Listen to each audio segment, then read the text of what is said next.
I'm Fernando Fernandez for FERNTV. We have Alex Smith here, and he's got a film called Winter in the Blood. It's playing here at the RendezVous Madness Film Festival. And the first question we're going to ask him is, what made you interested in the literary works of James Welch? Well, I grew up knowing Jim. He was a family friend to my parents, and then to my twin brother and I co-directed and co-wrote the film with my twin brother Andrew. And so we knew Jim from an early age. He was a mentor and just an inspiration. Spent a lot of dinners and meals with him.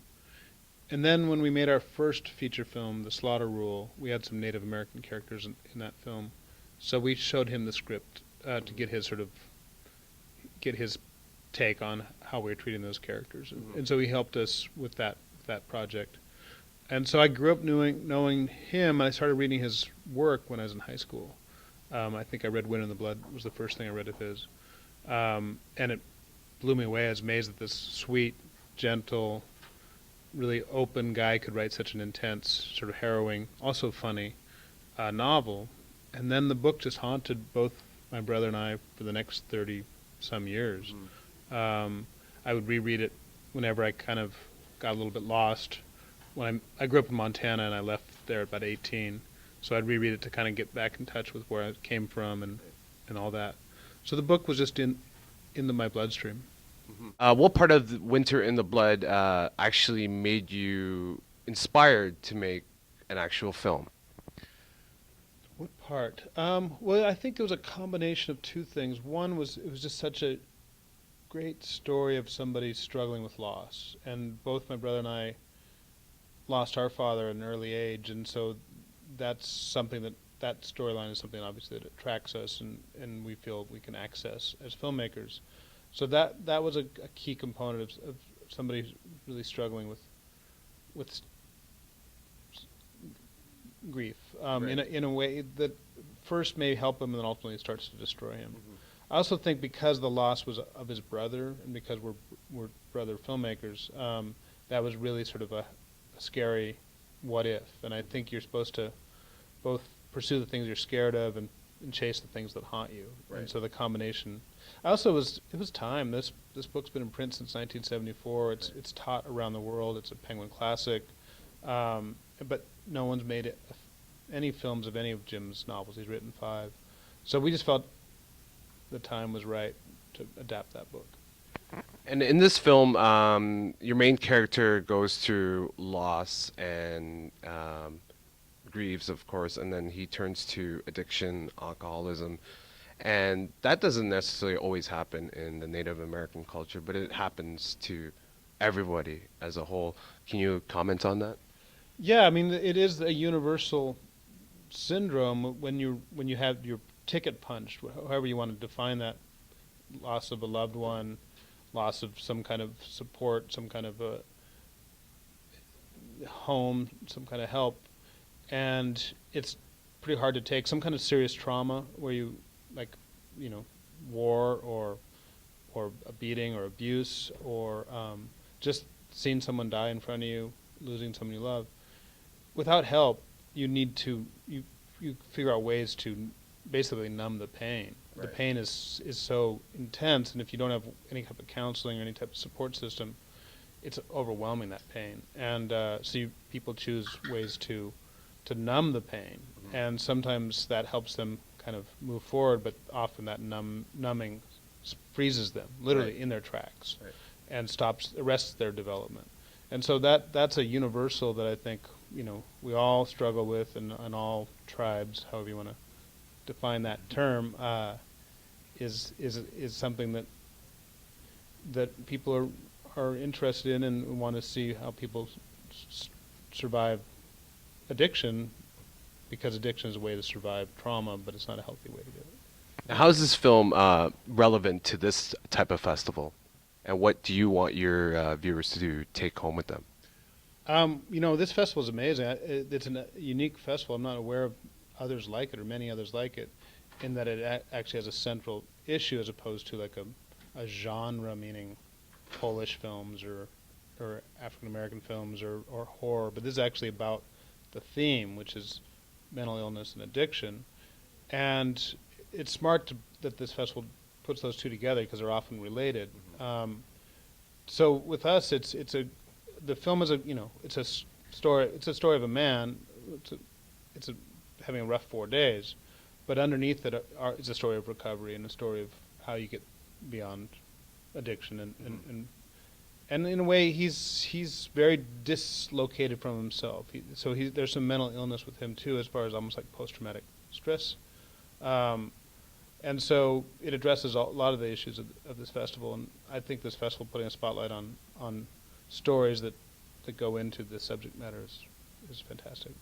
Now, you had two people from the Twilight series, Julia Jones and Chaske. Can you explain why they got involved with this movie? Yeah, we had a casting director, a woman named Renee Haynes, who we went to right away when we started to make this film. And she basically said there was one person who was perfect to play the main character, as we call him, Virgil, the narrator from the novel. And that was Chaske Spencer. And Chaske does have some fan base now because he plays the alpha wolf Sam Yulee in the Twilight series. Right. But he's been acting for 20 years. He's a really serious actor. He's wonderful, wonderful performer and person.